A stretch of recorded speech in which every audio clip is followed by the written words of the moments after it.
So how do we save Sony? How we did save Sony. So I'm looking forward to the future. How we saved Sony in 2027. Now, if you remember, a week or two ago, we did How Do We Save Panasonic? And I thought about this. I go, okay, so we've addressed Panasonic, but the other legacy brand that I think is having trouble keeping up with the Joneses is Sony. All right, Sony, are you listening? Because this is how you're going to make money. Hey friends, want to upgrade to Windows 11 Pro but can't afford the official price of $199? How about $21 or Windows 10 for $16 with my discount code SF20?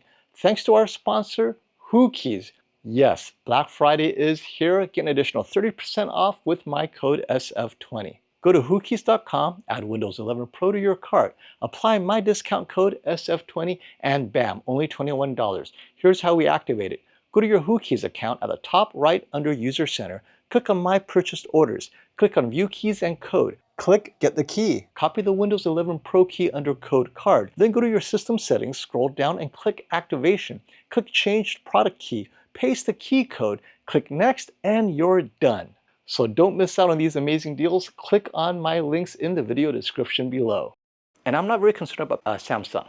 I think Samsung will do fine because Samsung, people buy a Samsung based on the name and the ecosystem. Meaning, you got Samsung refrigerators, you got Samsung microwaves, Samsung washer dryer, Samsung watch, Samsung phone. It makes sense to get a Samsung TV. So when you combine all of that with a smart home, Samsung's fine. Sony, on the other hand, is a specialist in home entertainment. That means no refrigerator, well, not in the USA at least, but no refrigerator, no air fryer, no washer and dryer, just TV, audio, and maybe some pro stuff. What about other industries? And then it hit me. So if you guys don't know, I'm a huge guitar fan, right? Play guitar, love guitars.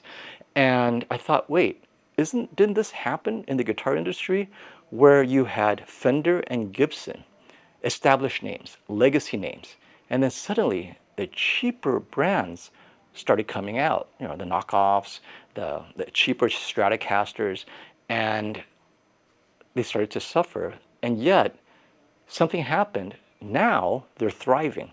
So in the 80s, maybe 90s, both brands were having this identity crisis. They're being threatened by all sides, price, performance, all of that. And well, perfect example. So I brought this out because I love props. He goes, you guys know I love props. So here we have my Gibson Les Paul, right? It's a Gibson Custom Shop. Love this guitar. And yet it's super expensive. And here's context. This is no different than a Bravia 9, right? So comparing my Les Paul to a Bravia 9, because, and this is why, for Gibson Custom Shop, typical guitar, you're asking, well, how much is it? They're flying off the shelves, by the way, $7,000, right? Custom Shop, Les Paul, $7,000, easy. And on sale, maybe above $6,000, but you can get a cheap humbucker $600 guitar, and then you add this. If you guys don't know what this is, this Tone X. This, ironically, made in China. Thank you, China, for democratizing everything. So this Tone X, made in China, plugged into a cheap humbucker equipped guitar, literally would sound within 98% of that guitar, costing 10 times more. And how much is this? $159 on sale. You get it used, maybe $149, right? This plus any guitar, any electric guitar, and you're going to get 98% of that. And so how does Gibson survive? And this applies to other brands, right? So I asked myself, I dove into why are people loyal to Gibson and Fender? Because ultimately musicians, if anyone, they're broke and they're very focused on value. Why would they continue to save up to buy Gibson or Fender? It's not just loyal to the name. There's something about it. And as I looked at myself, I realized it's how this guitar feels in my hand. It made me think, within the space of TVs, what is it you're always touching? It's not so much that you're seeing it. They all look the same now. Just like the sound, right? With this little device, all the guitars sound the same. You could sound like Jimi Hendrix. So just like that, TCL made their TVs look very similar to a Sony. How does Sony separate itself and remain relevant?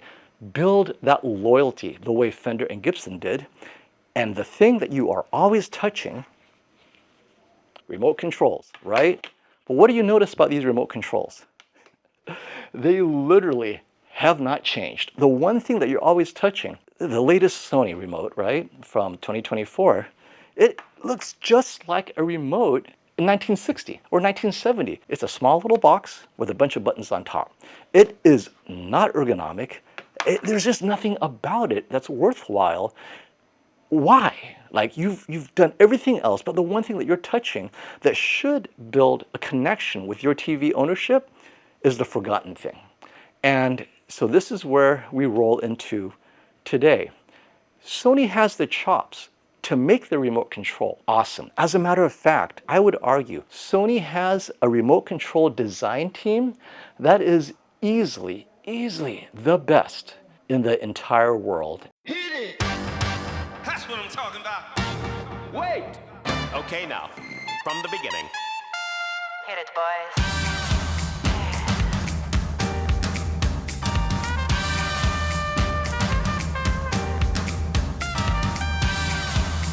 What you talking about?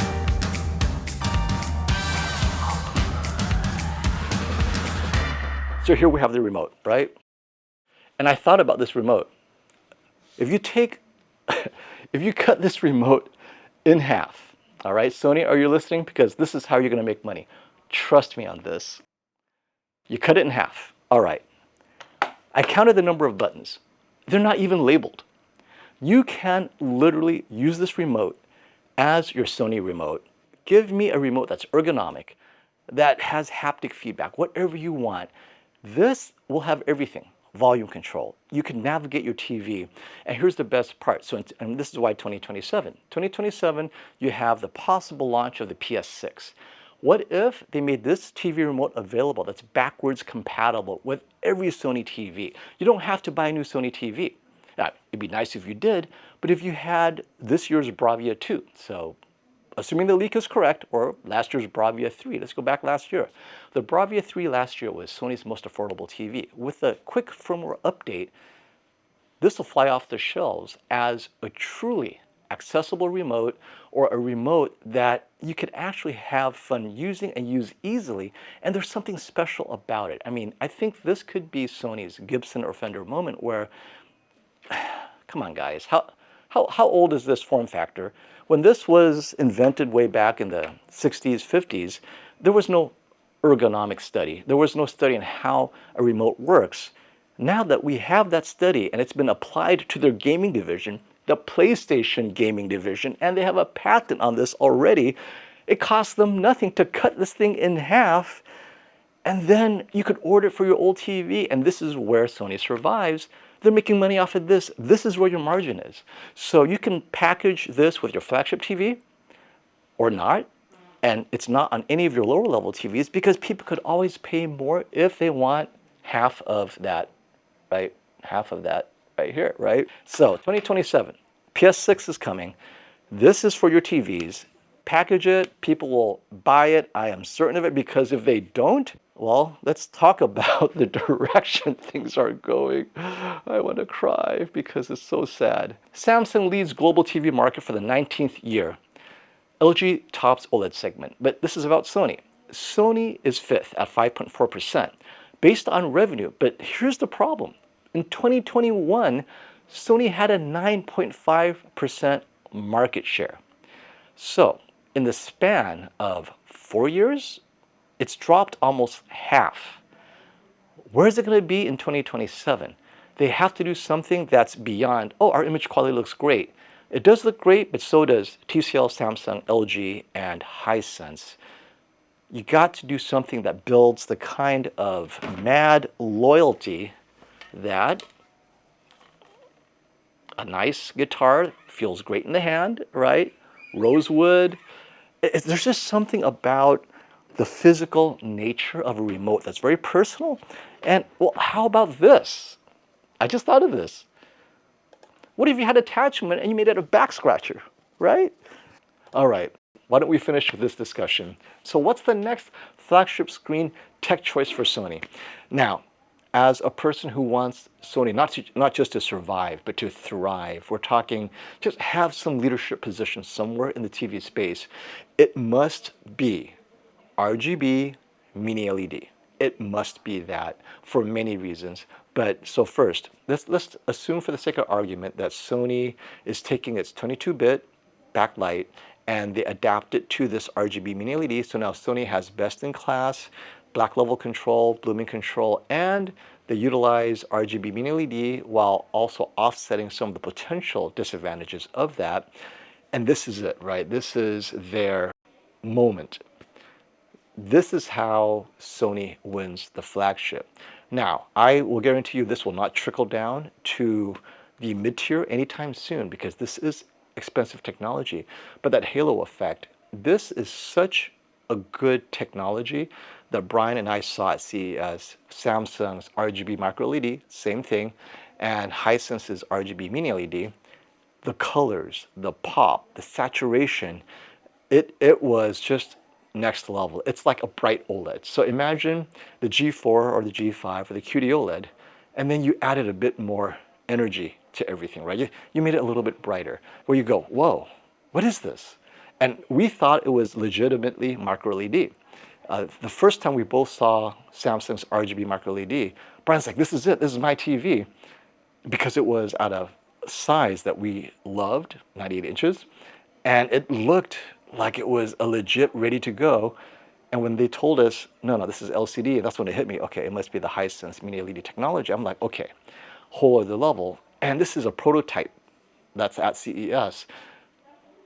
If Sony can get that cleaned up for the consumer level, it does not need to do OLED. And this is kind of like the discussion I've had with others, Brian included, where they asked me, what do you think Sony's going to do? I said, look, if they can get RGB mini LED to work, meaning just get rid of all the early, what we call the early teething stages of this technology, it will replace OLED because it doesn't need OLED anymore.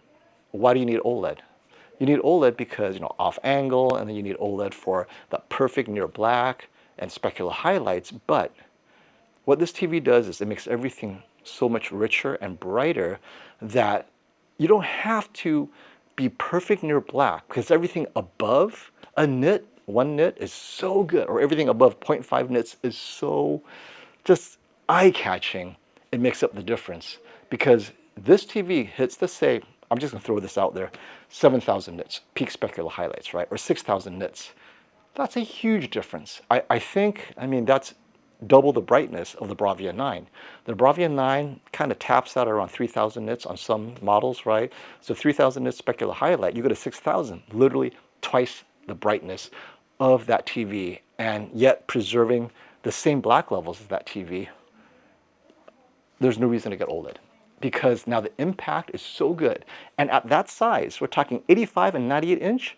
Well, let's put 85 aside. At 98 inches, this is that flagship technology that is both price scalable to that size, bright, and this is what people expect when they pay for a flagship TV. When they pay for a Sony flagship, they want to be wowed. This will wow them. So yes, I think that's the way to go. If you go with LG's RGB, primary RGB tandem OLED, you're kind of like, okay, well, you're with everyone else. It is like the same car engine, just different body styles, right? Oh, this person's going to focus on fuel efficiency. This person's going to focus on 0 to 60. This person's going to tune the suspension, but it's the same engine. So the cars are slightly different, it has their own personality. And then you roll in with a V8 that's supercharged and it's got mag wheels. And you're like, I'll see you guys next week. And that's what this would do, right? You're rolling in with that V8 while everyone else has their turbocharged 4-cylinder, right? That is that other level that I'm hoping to see from Sony, because if you keep on just mailing in the technology and using what everyone else is using, you're going to end up losing market share as you're doing now. I think this is how we save Sony in 2027. What are you guys thinking? How would you save Sony in 2027, given its unique assets, right?